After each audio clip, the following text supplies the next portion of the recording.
Hello dear friends, मैं हूं राम निवास और आप सब देख रहे हैं हमारा YouTube channel Aryan coaching institute. तो चलिए फ्रेंड्स, हम स्टार्ट करते हैं क्लास 9th मैथ का पहला चैप्टर जो है संख्या पद्धति यानी नंबर सिस्टम, जिसे इंग्लिश में हम कहते हैं नंबर सिस्टम। इस लेसन में हम सबसे पहले कुछ बेसिक चीज़ें देखेंगे। बेसिक का पार्ट 1 होगा और अगला पार्ट जल्द ही आपको प्राप्त होगा। तो पहले पार्ट में हम देखेंगे बेसिक में पहला प्राकृत संख्या, जो ये इस लेसन से रिलेटेड है। तो पहले हम देखते हैं प्राकृत संख्या क्या होती है, यानी इसे इंग्लिश में हम कहते हैं नेचुरल नंबर। ऐसी संख्याएं जो 1 से शुरू होकर अनंत तक जाती हैं, अर्थात गिनती में प्रयुक्त होने वाली संख्याएं प्राकृत संख्याएं कहलाती हैं। इसे यन से दर्शाते हैं। ऐसी संख्याएं जो 1 से शुरू हों, ऐसी संख्याएं जो 1 से शुरू हों और अनंत तक जाएं, ऐसी संख्याएं जो 1 से शुरू हों और अनंत तक जाएं, ऐसी संख्याओं को हम प्राकृतिक संख्याएं कहते हैं या प्राकृत संख्या कहते हैं। तो जो हम गिनती में प्रयुक्त करते हैं वो संख्याएं क्या होती हैं? प्राकृत संख्याएं को होती हैं। जैसे 1 2 3 4 5 ये क्या होती हैं? ये सभी प्राकृत संख्या होती हैं। इसे हम यन से दर्शाते हैं। यहाँ जैसे कि 1 2 3 4 यानी हम जितनी भी गिनते जाएंगे 1 से लेकर शुरू से, वो सभी संख्याएं क्या होंगी? प्राकृत संख्याएं होंगी। तो आप जान गए होंगे कि ऐसी संख्याएं जो 1 से शुरू हों और अनंत तक जाएं, ऐसी संख्याओं को हम प्राकृत संख्याएं कहते हैं। यानी ऐसी संख्याएं जो गिनती में हम प्रयुक्त करते हैं वो सभी संख्याएं क्या होती हैं? प्राकृत संख्याएं होती हैं। तो अगला हम देखते हैं दूसरा जो है पूर्ण संख्याएं, जिसे हम कहते हैं इंग्लिश में पूर्ण संख्याएं, जिसे हम इंग्लिश में कहते हैं होल नंबर। ऐसी संख्याएं जो 0 से शुरू होकर अनंत तक जाती हैं, अर्थात यदि प्राकृत संख्या में 0 और सम्मिलित कर दिया जाए तो ऐसी संख्याएं पूर्ण संख्याएं कहलाती हैं। पूर्ण संख्याएं जैसे ये प्राकृत संख्याएं 1 से शुरू होकर और अनंत तक जाती थीं, इसी में हम यदि ऐसे ये जो पूर्ण प्राकृत संख्याएं होती थी क्या होती थी? 1 से शुरू होकर और अनंत तक जाती थी, और इसी में हम यदि 0 ऐड कर दें, 0 को जोड़ दें, तो ये पूर्ण संख्या हो जाएगी। यदि हम प्राकृत संख्या में 0 को ऐड कर दें तो ये क्या हो जाएगी?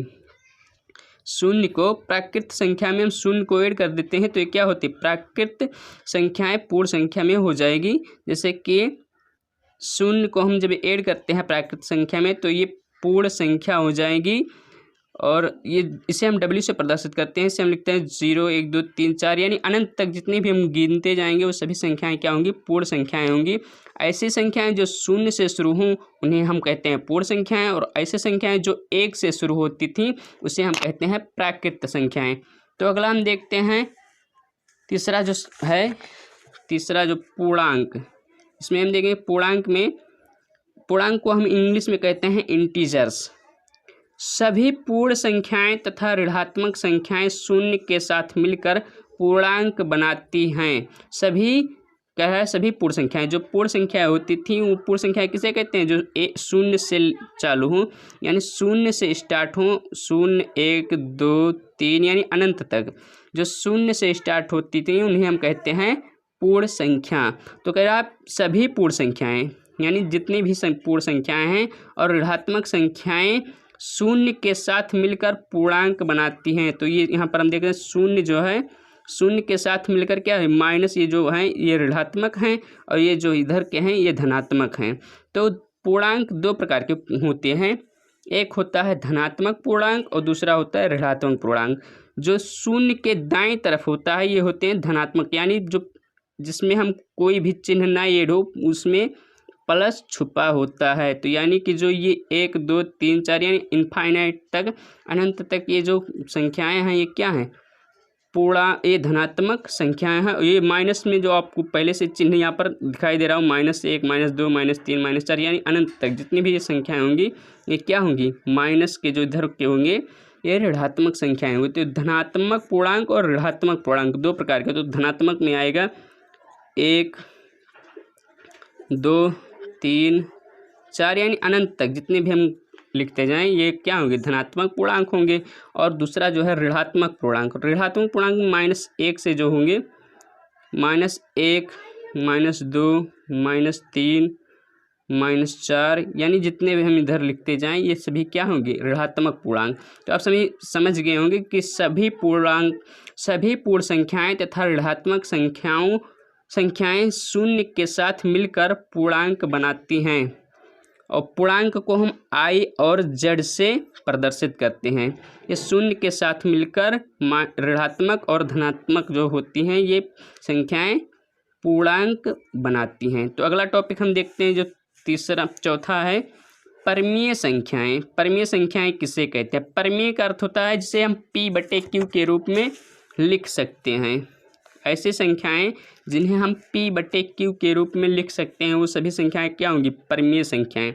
परमीय संख्याओं को हम इंग्लिश में कहते हैं रेशनल नंबर। तो परमीय संख्याएं देते हैं ऐसी संख्याएं जिन्हें p/q के रूप में व्यक्त किया जा सके, परमीय संख्याएं कहलाती हैं। जहां p और q दो पूर्णांक हैं तथा q किसके इक्वल नहीं है, q बराबर नहीं है 0। तो यहाँ पर हम देखते हैं जो ऊपर p और q, p क्या है, ये p और q क्या है, पूर्णांक है। तो p ऊपर वाला जो है ये अंश है, नीचे के जो हैं हर हैं, जिसे हम बटे के रूप में लिख सकें वो क्या होती हैं, वो सभी संख्याएं परमीय संख्याएं होती हैं। जैसे 1/2 ये क्या हो गया, परमीय संख्या। 4/5 ये क्या होगी, परमीय संख्याएं। जिन्हें हम बटे के रूप में लिख सकें वो क्या होंगी, सभी संख्याएं परमीय संख्याएं होंगी। कुछ रूट के जैसे √2 है ये परमीय संख्या नहीं है, लेकिन हम √36 को लेते हैं तो जिसका रूट निकल जाए, जैसे 36 का कितना वर्ग आएगा, 6 आएगा, तो 6 के बट्टे में हम क्या 1 लिख सकते हैं। तो क्या हो जाएगी, ये परमीय संख्या हो जाएंगे। जिन्हें हम p/q के रूप में लिख सकें वो सभी संख्याएं क्या होती हैं, परमीय संख्याएं होती हैं। जैसे हम यहाँ पर देख लें 0 के भी बटे में हम 1 लिख सकते हैं। 0 भी क्या है, एक परमीय संख्या है, 0 के बटे 1 लिख सकते हैं। 3/5 ये क्या है, परमीय संख्या। 7/3 क्या है, परमीय संख्या है। उदाहरण में हम देख रहे हैं 4/1 क्या है, परमीय संख्या। √36 जो है ये क्या है, परमीय संख्या। जिसका वर्ग निकले वो क्या होंगी, जाएंगे, परमीय संख्या हो जाएंगी। तो यहाँ पर हम नोट में कुछ देख लेते हैं। जो नोट है, नोट में किसी भी संख्या के बटे में 1 लिख सकते हैं। कोई भी संख्या हो, जैसे 9 है तो इसके भी बटे में 1 लिखते हैं। 41 हो इसके भी बटे में हम 1 लिख सकते हैं। कोई भी संख्या हो उसके बटे में हम 1 लिख सकते हैं। 0 के भी बटे में 1 लिख सकते हैं। 0 के बटे में भी हम 1 लिख सकते हैं। √3 करड़ी वाले में बटा 1 नहीं लिख सकते हैं। अंडर रूट की जितनी भी संख्याएं होंगी उसमें क्या कर सकते हैं, उसमें बटे हम अंडर रूट की जो संख्या करड़ी 3 है इसमें हम बटे नहीं लिखते हैं। अंडर रूट की कोई भी संख्या हो जिसका वर्ग ना निकले उसके हम बटे में क्या वह बटे में हम 1 नहीं लिख सकते। √36 के बटे में हम 1 नहीं लिख सकते हैं, लेकिन इसको हम जब वर्ग निकालेंगे तो 6 आएगा, तो 6 का बटे में 1 लिख सकते हैं। तो ये जो जिसे p/q के रूप में यानी जिसे बटे के रूप में लिखा जा सके वो परमीय संख्याएं कहलाती हैं। यहाँ पर है q इक्वल नहीं है 0, यानी कभी भी जो जैसे 4 है 4 के बटे में हम 0 नहीं लिख सकते। कोई भी संख्या हो जैसे 2/2 है, बटे 0 हम नहीं लिख सकते। इसका अर्थ है जो p/q यानी q जो है नीचे वाले इसमें हर में कभी भी हम 0 नहीं लिख सकते, क्योंकि हम जब 0 से इस 4 में भाग देंगे तो क्या हो जाएगा, ये अनंत तक जाएगा।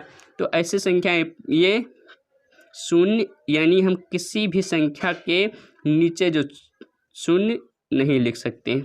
तो अगला हम देखते हैं, ये नोट है, इसे आप हमारी इस कॉपी के माध्यम से नोट भी कर सकते हैं इस नोट्स की मदद से। और हम अगला देखते हैं अपरिमेय संख्याएं, जिसे कहते हैं हम इरेशनल नंबर। अपरिमेय संख्याएं जिसे हम कहते हैं इरेशनल नंबर, इंग्लिश में इसे कहते हैं इरेशनल नंबर। ऐसे संख्याएं जिन्हें p/q के रूप में व्यक्त नहीं किया जा सकता अपरिमेय संख्याएं कहलाती हैं। आपने पहले देखा था कि जिन्हें p/q के रूप में लिखा जा सके वो क्या होती थी, परिमेय संख्याएं होती थी, और जिन्हें p/q के रूप में नहीं लिखा जा सकता है उसे हम कहते हैं अपरिमेय संख्याएं। जैसे यहाँ पर आप देख पाएंगे एक एग्जाम्पल था, यहाँ यह पाई का जो मान होता है लगभग किसके बराबर होता है, 22/7 के।